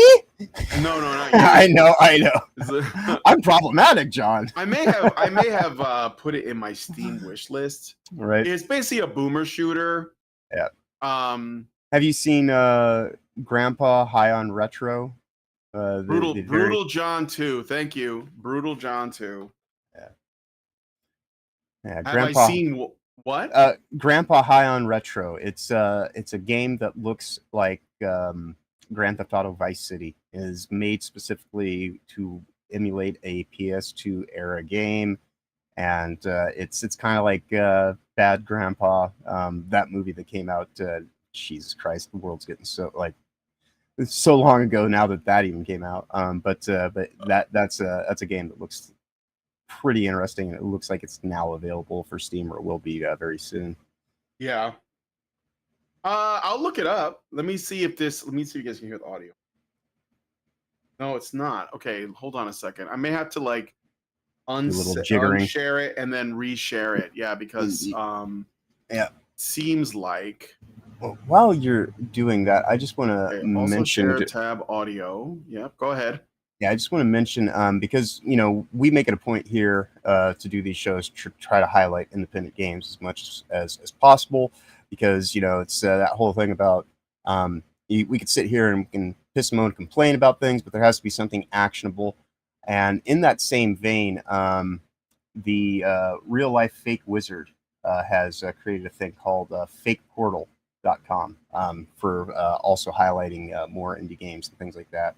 And they have a newsletter that will start coming out at the 1st of August. So and it is fakeportal.com. You can go there and check it out, so that if you want to keep up to date with new independent games that are coming out, because he too much like us is kind of he doesn't support certain things, and when he's done supporting it, he's done, and he is actually in the same mindset we are, that the only way that we get out of this situation is not by waiting for these corporations to go and change their ways, ultimately just to find a way to exploit us further down the road again, but to actually start supporting new voices and things that are actually creative and done by people with artistic integrity and passion behind it. So definitely check out fakeportal.com. He's I was talking to him earlier in the week about helping him do some stuff with it, maybe highlighting certain games, things like that. So hopefully we can even bring those into these discussions when we get to the end of the shows. Yeah, let me see here. I'm going to put it in right now. Fakeportal.com. Okay. Connecting you to new worlds, play more games. Here it is right here. Barrett. Play more indie games. The portal's about to open, so it's still getting set up, but we Yep. do have something here coming soon. All right, so we'll follow up when it goes live, and if Real Fake Wizard wants to come on, Oh yeah, no, my I'll show, talk to me. I Yeah. will mention to him about it. Yeah, so I still do interviews if I can. Yeah. Okay, let's see. Premiere. Okay, so you can hear it now. I just had to do it over. All right, let me raise this up a little bit. Let's take a look at Brutal John 2. World premiere. There is a dog, so I'm already interested. Lucilian, the evil mutant, has captured the world using crypto mining technology. He is the main mining boss of the universe. Okay. Those who control crypto mining control the world. Should we be worried about crypto mining? And only two real men. This Wait, one of them's a dog, madness. though. A Shiba, no less. Uh-huh. Mining took the world.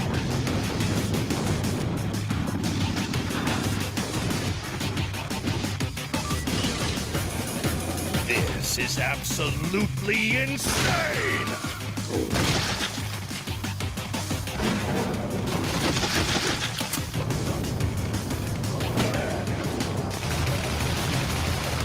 This is more Duke Nukem than Duke Nukem's going to be in the future. Oh, well, that's out of line. They are ready. Can I give that to JoJo?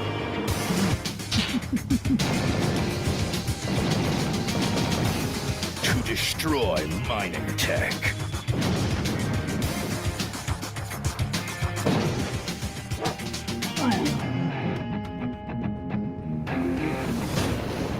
Brutal John 2.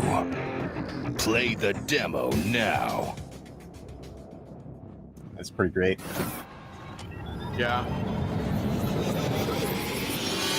If you play Brutal John, you like men. If you don't play Brutal John, you like men. So there is no Brutal John 1. They Right. called it Brutal John 2 because the development of Brutal John, I guess, was so long that it took them a long time. But there is an early access. It's on Steam, the demo right now. Let me just see here. I think I added it, but now I feel like I need to look it up because I forgot because I'm old. Brutal Legend comes right up when I put John Brutal in, by the way, which is kind of cool. Yeah, so it's like $10. So it is out. And let me put it in my wish list. So yeah, you can buy the game. I don't see a demo though. So maybe there is just like the game itself. But it's like a boomer shooter, ultraviolet, old school FPS set in a world overrun by crypto mining technologies where it's up to you to destroy them and reclaim control. Prepare for an adrenaline ride that pays homage to the best shooters of the 90s. I mean, mostly it pays homage to Duke Nukem, but I feel like there's some Quake in there too. Mhm. So yeah, Brutal John 2. What's another game that you brought up? It's Grandpa High on Retro. Okay, Grandpa High on Red. There it goes, Grandpa High on Retro. Oh, I do remember this. I remember What's Asmongold wrong, Doctor? checking it out. I'm sorry, guys, but your girlfriend can't get pregnant. Her body has an army of bacteria that kills all sperm before reaching the egg. Oh, that's great news. Oh, come on, Grandpa, this is serious. Yes, please help us, Grandpa. Doctor, is there something we can do to help? Well, there's one thing. You need to smoke this weed so you can shrink and travel to the cervix. This is some hillbilly type of shit. What? Here are the guns, guys. What for? You need it for protection. Remember, there's bacteria inside her vagina. Fuck yeah. This is gonna get banned by Collective Shout. Quite possibly. Get the bong and go into the. with your wife, Grandpa. Who is going to chill but kill if he has to, Grandpa? Who is the guy that will put Triple S to slamper? Hey, grandson, wake up. We are inside your girlfriend's vagina. Whoa, this is awesome. Either you have a big dick, or she has been with it. Now, let's get your girlfriend pregnant. This ain't right. You ain't gotta tell me. I can feel it. What the fuck? Yeah. I'd say it's okay. I'm looking this. it's a trip of a game, but yeah, it's made to emulate old school PS2 games, and just it's out there, but it's independent. $8. You know? Grandpa High on Retro. Putting this in my wish list. This should be. Is it 2-player co-op? Because that'd be great. No, it's single player. It's single player. Because like so you had to like have the grandpa and the son going in together. I mean, that'd be fun. Yeah. I don't know. But okay, so what anybody else? I got like a couple more I can look at. I know that the Wu Chang, whatever it is, Wudong something, came out. Wu Chang, something feathers. Yeah, Falling Feathers. Falling Feathers, yeah. Fallen Feathers, Wu Chang, Fallen Feathers. But I guess it has like a bunch of performance issues. It didn't have good reviews, unfortunately, or at least not impressions on Steam. Yeah, they did put out a patch within 24 hours of that happening, though. Did it address that? It addressed a lot of that stuff. There are some people that are still having some issues, but you know, I mean, technical things abound. But you know, they are doing everything they can to right that ship as quickly as possible, because they don't want it to be undermined by a technical issue, because otherwise it does look to be a fairly interesting, I guess, Souls-like kind of game. Very, very brutal, and you know, the combat, you have to be pretty on point. And so I think that, you know, like the technical issues are one thing, but then I also think that there's people that are experiencing some skill issue and as well, and are taking it out on their that term "get good" comes to mind, but you know. Masagoa says, I don't think those guns are going to get her pregnant, but more power to their quest. But Saltpeter Taffy says, I am detecting System Shock 2 influence somehow. This is wishlisted AF. Are these talking about Brutal John 2? Yeah. Maybe. I'm assuming that one feels more like a System Shock game than Grandpa. Right. Grandpa reminds me of it reminds me of GTA. I guess. There was something I saw City. a trailer for. Let me see if it's in my history. There was something I saw a trailer for that got my attention. It was like essentially the spiritual sequel to Dino Crisis, or like a new Dino Crisis. What the hell is it called? Code Violet. Yeah, so let's take a look at this. I never played Dino Crisis, and I think that it's one of those games that Capcom like neglected. So this is like it's Code Violet. They I don't know. Well, I don't know these are just dreams. Like before. Dreams can do crazy things. I know, but they feel like more than that. They feel like memories, like they happened. Get some rest. I'll check on you in the morning.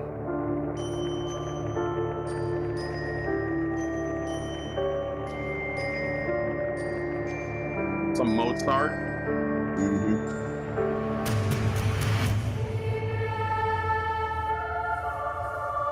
You're more important than you understand. There is something different about her.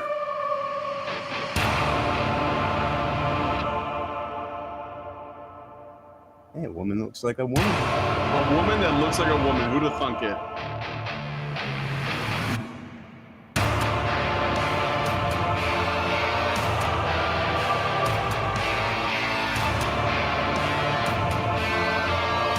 Those little ones.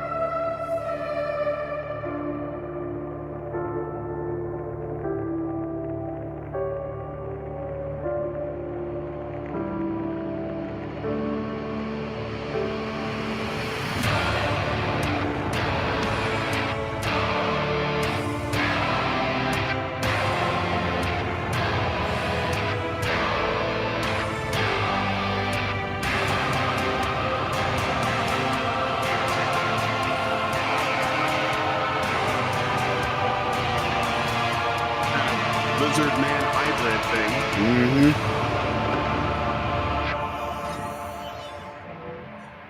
Looks pretty awesome. She's our priority. Without her, there is no future.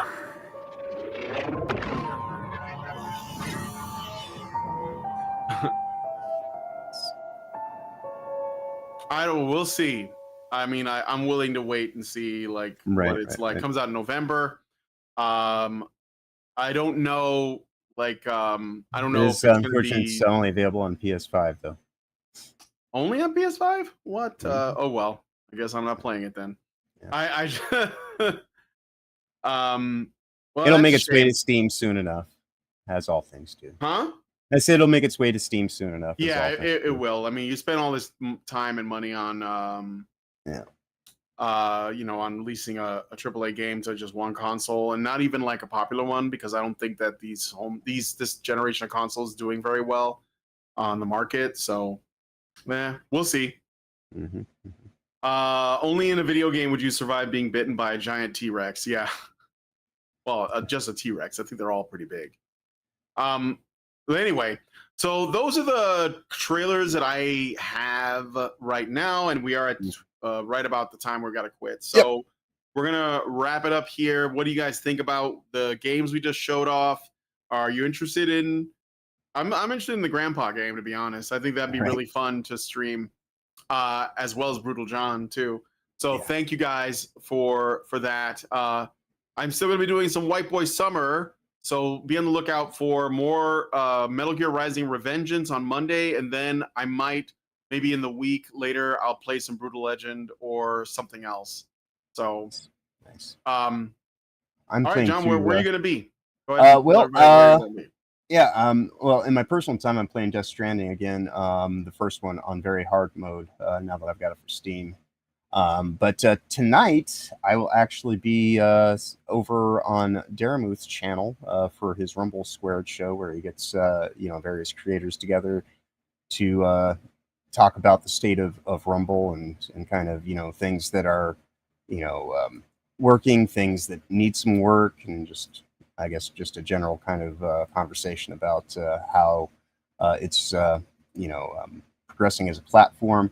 Then later on this evening, after Saturday Night Hypnosis is over, I will be on Will the Fans' channel doing a watch along for Red Dwarf season 2. We're up to episodes 3 and 4 this evening. Should be what we'll be watching. And then tomorrow we will be doing a review on his channel for what I'm effectively calling WTF TARDIS, Time and Red Dwarf in Space. That starts at 9 a.m. Eastern, 6 a.m. Pacific. And of course, I'm there throughout the week on that channel, Sundays, Tuesdays, and Thursdays at that time. Although he is a dad again for the second time. So, 9 a.m. with an asterisk, I guess. Sometimes he has to get some sleep in somewhere. And when that happens, we just move the show back a little bit. Otherwise, of course, you can also find me with Toasty. Primarily here on Rumble, but she is also trying to get her viewing hours back up on YouTube because memberships tend to happen a little bit more on that platform for whatever reason. So we are doing that. Of course, her and I do the show 6 p.m. Eastern, 3 p.m. Pacific, Sundays, Tuesdays, Thursdays, and Fridays. Otherwise, if you're interested in getting into content creation yourself, if you look for @problematic_John on X, there's a link to my Discord there and all my other social kind of stuff. And if you get in contact with me and ask me to get you in the listing and whatnot, I'm generally pretty good about doing that. Otherwise, thanks again to everybody who joined us, especially, here on the Rumble side. We do appreciate people watching wherever, but these days I am firmly in the camp of Rumble is where the future conversations will need to be had, unless YouTube kind of changes its sensorial kind of mindset. But yeah, thanks again, everybody. Always a great conversation with you, Brian. But with that said, safe travels ahead. Have a wonderful weekend going forward. Of course, be awesome as always. All right, and thank you, John, for that, and thank you guys especially for watching and joining me in this conversation. Like, Sometimes I get a little bit black-pilled because I don't have a lot of people tuning in to watch. But whenever the Sundays come around, you guys seem to be the most active, and I appreciate that. It keeps me going. So thank you so much for that. And if you guys like this video, please hit like, subscribe if you're not already subscribed. Hit the bell for notifications. Leave us a comment. Let us know what you guys think about what we discussed in the show today. And please, please, please share this video because sharing is caring. Thank you guys so much for coming on today's episode of The Week in Culture, and I'll talk to you guys in the next one. Long live video.